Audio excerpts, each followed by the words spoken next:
ایک روز مومنو تمہیں مرنا ضرور ہے، ایک روز مومنو تمہیں مرنا۔ السلام علیکم دوستو، کیسے ہو؟ امید ہے کہ آپ لوگ خیریت سے ہوں گے۔ اللہ آپ لوگوں کو ایسے ہی خوش رکھے۔ دوستو، پھر سے میں آپ حضرات کے سامنے ایک مرتبہ اور آیا ہوں۔ اس بار ایک چھوٹا سا کلمات کو لے کر آیا ہوں جسے ہم اور آپ دعائے قنوت کے نام سے جانتے ہیں۔ دوستو، بہت سے ایسے حضرات ہیں جن کو عمر 80 سال 60 سال کی ہو چکی ہے، لیکن ابھی تک انہیں دعائے قنوت یاد نہیں ہے۔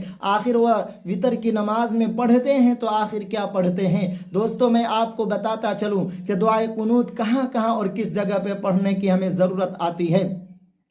دوستو، دعائے قنوت کے بہت سارے فوائد ہیں، لیکن ان میں سے 2 فائدے ایسے ہیں جو ہمیں ہر حالت میں ادا کرنی ہوتی ہے، جو کہ ہماری اور آپ کی نمازوں سے تعلق رکھتا ہے۔ ان میں سب سے پہلی جو نماز آتی ہے وہ ہے وتر کی نماز۔ وتر کی جب ہم نماز پڑھتے ہیں اس میں ہمیں تیسری رکعت میں دعائے قنوت پڑھنے کی ضرورت پڑتی ہے۔ دوستو، میں آپ حضرات کو بتاتا چلوں کہ دعائے قنوت کو کہاں کہاں اور کس حالت میں ہمیں پڑھنا ہے، تو 2 جگہوں پہ زیادہ تر ہم اور آپ ادا کرتے ہیں اور ہمیں ضرورت پڑتی ہے۔ ایک ہے وتر کی نماز میں، یعنی عشاء کی نماز کے بعد جب ہم سنتوں سے فارغ ہو جاتے ہیں تو ہم وتر کی نماز پڑھتے ہیں، اس میں ہمیں دعائے قنوت کو پڑھنے کی ضرورت آتی ہے۔ اور اسی طرح سے قنوت نازلہ جب ہم پڑھتے ہیں تو اس میں ایک طرح سے دعا مانگی جاتی ہے، اس میں بھی ہمیں اور آپ کو دعائے قنوت پڑھنے کی ضرورت آتی ہے۔ دوستو، ہم امید کرتے ہیں کہ ہم لوگوں کو ہر حالت میں دعائے قنوت کو یاد کرنے کی ضرورت ہے،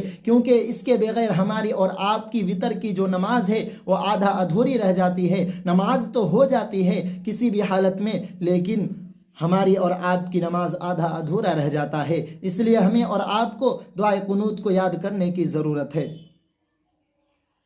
دوستو، میں آپ حضرات کے سامنے پڑھ کر سناتا ہوں، میرے ساتھ میں آپ بھی پڑھیے دعائے قنوت۔ اللہم انا نستعینک ونستغفرک ونؤمن بک ونتوکل علیک ونثنی علیک الخیر ونشکرک ولا نکفرک ونخلع ونترک من یفجرک اللہم ایاک نعبد ولک نصلی ونسجد وإلیک نسعى ونحفظ ونرجو رحمتك ونخشى عذابك إن عذابك بالكفار ملحق۔ دوستو، ہمیں اور آپ کو دعائے قنوت کو یاد کرنے کی ضرورت ہے، کیونکہ اس کے بغیر ہماری اور آپ کی وتر کی نماز آدھی ادھوری رہ جاتی ہے۔ وہ بات الگ ہے کہ ہماری اور آپ کی وتر کی نماز ہو جاتی ہے، کہیں تک کہ دور دور سے ہمیں گنجائش نظر آ جاتی ہے، لیکن دوستو اس کو اگر ہم یاد نہیں کریں گے تو ہم جان بوجھ کر اگر چھوڑتے ہیں تو پھر ہم گنہگار ہوتے ہیں۔ اس لیے اگر ہم نے نمازوں کو پڑھنا شروع کر دیا ہے تو اسی حالت میں ہمیں اور آپ کو دعائے قنوت کو یاد کرنے کی ضرورت ہے۔ اللہ تبارک و تعالی ہمیں اور آپ کو دعائے قنوت کو یاد کرنے کی توفیق عطا فرمائے۔